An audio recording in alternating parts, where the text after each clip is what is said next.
Assalamualaikum warahmatullahi wabarakatuh. Menjadi guru inspiratif tingkat nasional dengan latar belakang keguruan itu biasa. Tetapi ada yang sangat luar biasa. Beliau keluaran sarjana pertanian tetapi menjadi guru inspiratif. Hari ini kita akan berbincang dengan beliau dan kita panggilkan Ibu Hajah Lia Yulindaria SP MPD. Dipersilakan. Assalamualaikum. Waalaikumsalam warahmatullahi wabarakatuh. Silakan duduk, Pak.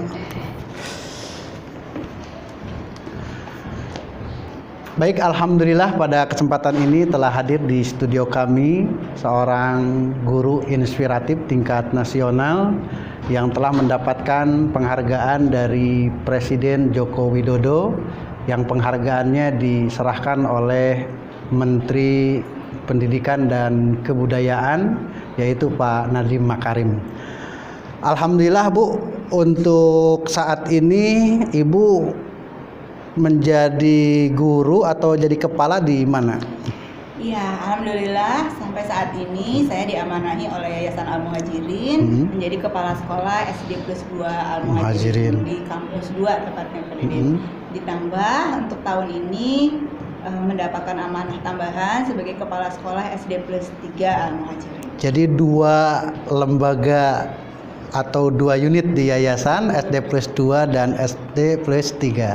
Ada berapa rombel di SD plus 2? Kalau di SD plus 2 ada 25 rombel. 25 rombel. Di SD plus 3 ada 4 rombongan belajar. 4 rombel. Alhamdulillah. Untuk saat sekarang pembelajarannya daring atau tatap muka?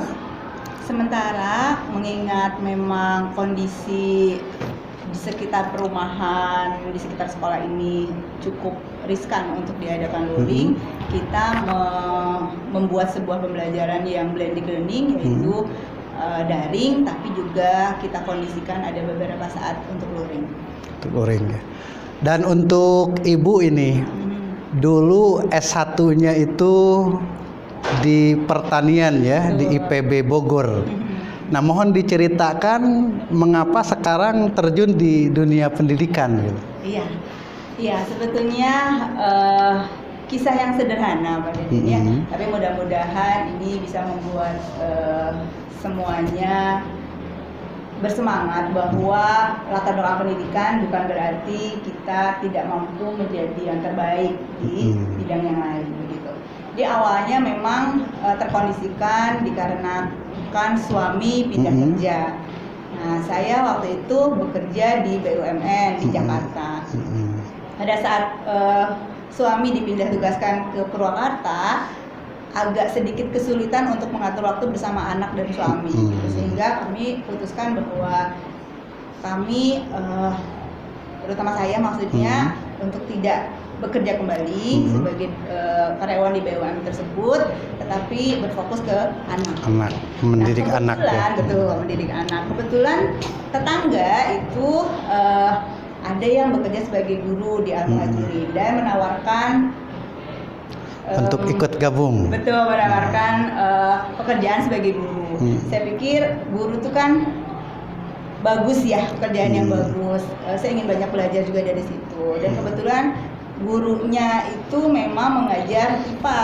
Itu adalah fak saya gitu ya. Jadi saya terima. Nah, dari situ saya banyak belajar tentang pendidikan dan ternyata saya jatuh cinta di pendidikan gitu Pak Deden. Dan alhamdulillah sampai sekarang saya mengikuti S1 lagi untuk pendidikan, kemudian lanjut S2 juga saya lanjutkan di pendidikan, dan alhamdulillah saya lebih mencintai dan makin mencintai dunia pendidikan. Jadi masuk ke dunia pendidikan itu bukan tersesat ya? Ya, insya Allah enggak. Itu takdir Allah yang terbaik menurut saya, yang membuat saya menjadi pribadi yang lebih baik lagi dan memahami bahwa pendidikan itu sebetulnya bukan saja hanya untuk guru, tetapi untuk kita semua. Siapapun itu adalah guru buat kita, dimanapun itu adalah guru buat kita. Ini mungkin takdir Allah menjadikan Ibu Hajah Lia ini menjadi seorang guru, dan di dunia keguruan ini ternyata tidak sia-sia sampai pernah punya predikat menjadi kepala sekolah terbaik di tingkat Jawa Barat dan juga guru inspiratif di tingkat nasional. Oleh karena itu, kita akan berkenalan dengan beliau lebih jauh. Kita lihat profil sebagai berikut. Hajah Lia Yulindaria SP.MPD dilahirkan di Kuningan 25 Juli 1974. Pendidikan dasar sampai menengah ditempuh di kampung halamannya. Beliau mendapatkan beasiswa S1 di jurusan Agronomi Institut Pertanian Bogor pada tahun 1993 sampai 1998. Karena kecintaan terhadap dunia pendidikan, Hajah Lia menambah kompetensi di bidang pendidikan dan kuliah S1 PGSD dengan program beasiswa di Universitas Pasundan. Beliau melanjutkan S2 dengan mendapatkan beasiswa di Universitas Pendidikan Indonesia di bidang pendidikan dasar. Ketika Yayasan Al-Muhajirin menambah unit SD plus 2, Hajah Lia diamanahi sebagai kepala sekolah. Dengan tangan dinginnya, SD plus 2 Al-Muhajirin dalam waktu yang singkat sudah mempunyai 853 santri, 29 rambel, dan guru staf sebanyak 95 orang. Selama menjadi kepala SD plus 2 Al-Muhajirin, banyak penghargaan yang diterima baik tingkat nasional maupun internasional, yaitu sebagai berikut. Penghargaan tingkat nasional. 1. Guru inspiratif pada tahun 2019 dari Kementerian Pendidikan RI dan PGRI. 2. Original Record Indonesia Award pada tahun 2017 dari Original Record Indonesia. 3. Indonesia Most Recommended Education Award pada tahun 2019 dari Indonesia Development Achievement Foundation. 4. Student Action Observe pada tahun 2018 dari Kementerian Pendidikan dan Kebudayaan. Penghargaan tingkat internasional Observer of Asia World Model United Nations 3 pada tahun 2019 dari Kementerian Pendidikan bekerja sama dengan Kementerian Pariwisata dan Ekonomi Kreatif. Esai terpilih Environmental Education Training Program pada tahun 2019 Kita Yushu University. Presenter terbaik kategori penelitian sains pada tahun 2017 dari Institut Pendidikan Guru IPG Kuala Lumpur.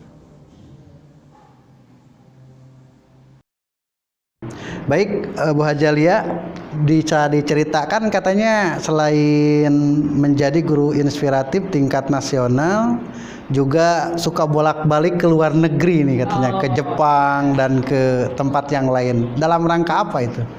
Ya, alhamdulillah saya sedikit senang menulis dan beberapa penghargaan itu adalah jalan-jalan ke luar negeri atau belajar ke luar negeri gitu ya. Jadi alhamdulillah untuk yang kedua kali ini, kemarin terakhir saya ke Jepang, ini juga hasil dari esai yang saya tulis tentang lingkungan hidup.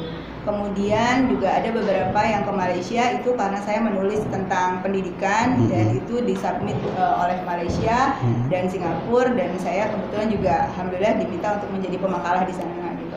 Jadi memang beberapa tulisan-tulisan saya ini mungkin cukup menarik buat mereka sehingga diminta untuk belajar lagi begitu ya, keluar dan melengkapi cerita saya, melengkapi tulisan saya untuk menjadi tulisan yang lebih baik lagi.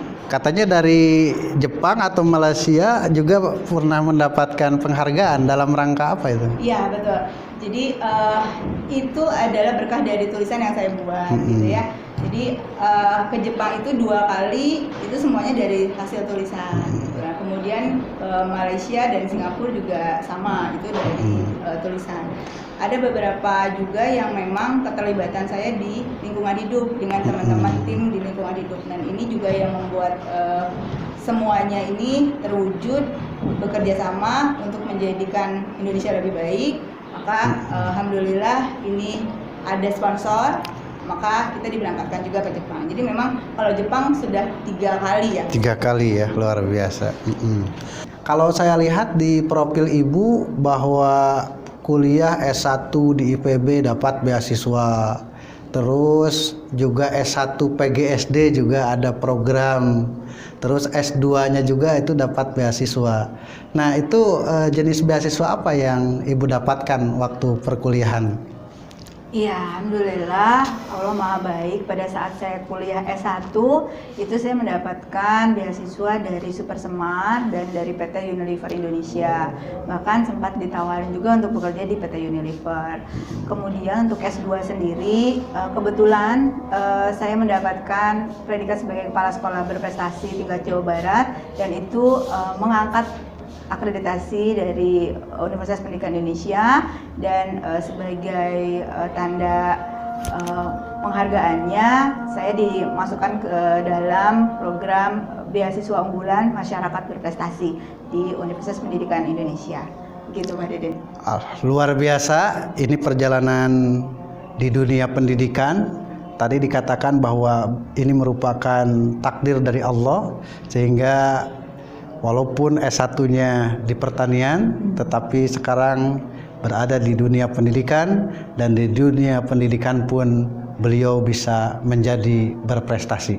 Ya, baik para pemirsa, alhamdulillah kita akan lanjutkan bincang-bincang menarik kita dengan guru inspiratif tingkat nasional ini, yang ternyata beliau tidak hanya tingkat nasional, juga pernah juga mendapatkan penghargaan di tingkat internasional.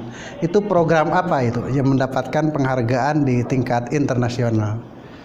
Untuk yang terakhir kali mungkin yang bisa diceritakan untuk teman-teman adalah program Environmental Education Program yang berhubungan dengan lingkungan hidup, dan ada satu program yang hubungannya dengan pemuda dan pemudi di seluruh dunia, yaitu MUN, Model United Nation, di mana di forum MUN itu kita bertemu dengan beberapa anak muda.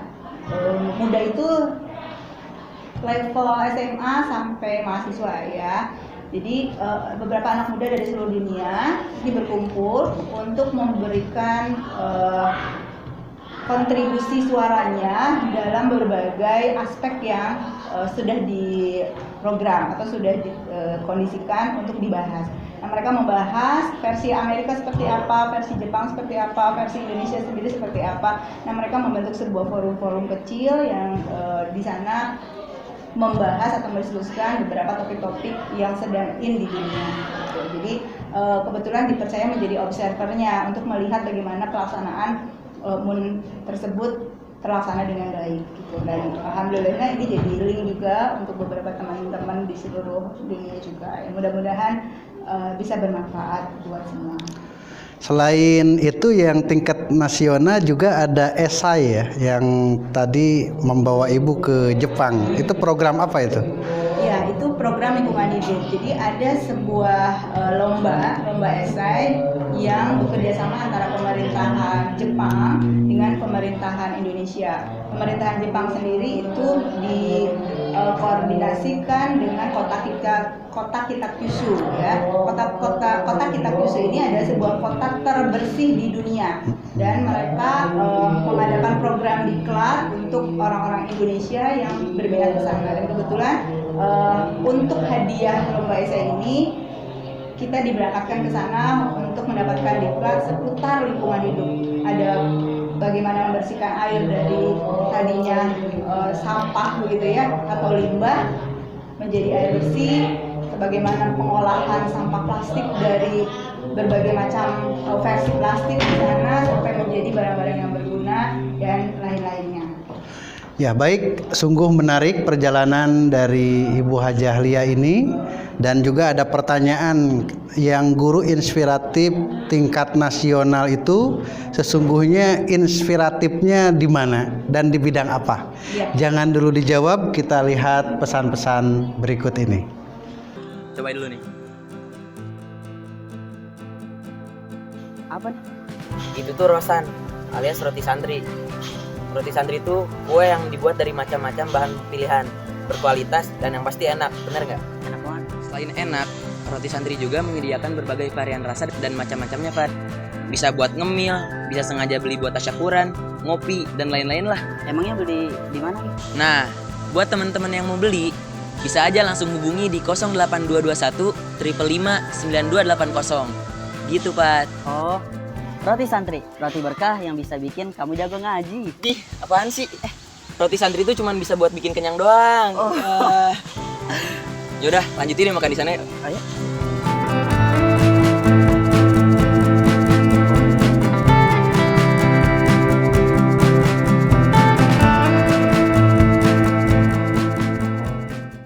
Ya, baik. Tadi berkaitan dengan pertanyaan bahwa guru inspiratif tingkat nasional itu inspiratif di bidang apa? Mohon dijelaskan. Iya. Alhamdulillah kami punya kesempatan untuk membahas mengapa kami dipilih menjadi guru inspiratif gitu ya. Karena kami pada saat sebelum menerima hadiah itu kami diminta untuk hadir di ruang PGRI, kami dikumpulkan semua dan kemudian diberikan berbagai materi. Selain itu juga kita ada forum sharing gitu ya. Kenapa sih kami yang terpilih gitu? Nah, untuk saya sendiri itu mengapa saya terpilih sebagai guru inspiratif tingkat nasional itu dikarenakan pihak juri ini melihat dengan usia sekolah saya yang berusia sekitar 8 tahun ini sudah bisa menjadi sekolah yang berkualitas di level nasional.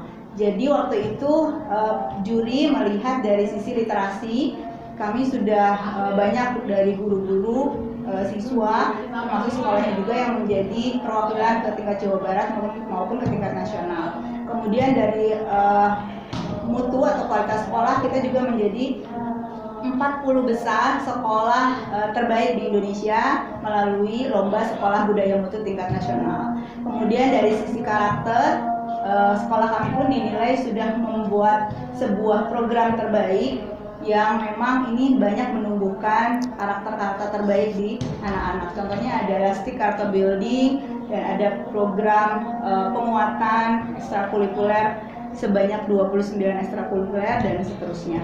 Kemudian di sisi lain adalah sekolah kita juga banyak diminati oleh masyarakat di sekitar kita sehingga pihak juri melihat tidak hanya kepala sekolahnya yang berprestasi, gurunya berprestasi, siswanya berprestasi, tapi juga sekolahnya ini mampu terangkat dalam kurun waktu 7-8 tahun. Ya. Tips dan untuk memanage supaya sekolahnya bisa berprestasi, gurunya juga bisa mengikuti perlombaan dan berprestasi, serta muridnya juga jadi banyak peminatnya. Apa yang dilakukan oleh Ibu untuk mencapai hal tersebut? Iya, sebetulnya kami di sini tidak sendiri ya, tidak sendiri, tapi kami berusaha membentuk sebuah tim ya. Jadi semua yang dikerjakan bersama-sama ini akan jauh lebih ringan. Nah, kebetulan di awal kami membuat visi dan misi yang ini dipahami oleh semua. Kita tahu arahnya mau kemana, kita tahu kondisinya mau seperti apa. Dukungan-dukungan orang-orang dekat juga ini sangat menjadi faktor pendukung utama. Para suami, para istri dari guru-guru kami, pastinya dari pihak yayasan, pastinya dari pihak pemerintah daerah, ini sangat mendukung banyak program-program kami yang kami coba gulirkan untuk anak-anak kami. Nah, ini yang kemudian menjadikan semua program yang kami coba usung ini terlihat menjadi lebih baik dan menjadi lebih bermanfaat buat masyarakat, terutama khususnya untuk anak-anak di sekolah kami. Ya. Jadi dengan kebersamaan, dengan dukungan banyak orang-orang tercinta yang support pada kami, ini menjadikan sebuah keuntungan dan sebuah kebermanfaatan yang luar biasa untuk sekolah kami. Iya. Terima kasih. Jadi kebersamaan dan juga dukungan ini bisa menjadikan teamwork yang luar biasa, dan terbukti di SD Plus 2 Al-Muhajirin ini bisa terwujud. Kira-kira apa itu visi dan misinya sehingga bisa dipahami? Dan katanya ada bahasa slogan berkah. Itu apa itu maksudnya? Iya, berkah itu merupakan brand ya, brand sekolah kami. Brand kami berkah itu singkatan dari bersih, kreatif, dan berkarakter ya. Jadi kami ingin sekolah kami itu bersih, kami ingin sekolah kami juga kreatif, dan kami ingin sekolah kami juga berkarakter. Jadi ketiga hal ini membuat semua program terfokus ke sana, dan alhamdulillah kita sudah membuat brand ini menjadi sebuah brand yang dipahami oleh semua kalangan, terutama di keluarga besar SD Plus 2 Al-Muhajirin, sehingga semua bisa satu arah, satu langkah menuju ke brand yang sama tadi. Jadi berkah itu bersih, kreatif, berkarakter. Luar biasa. Kita lihat pesan-pesan berikut ini.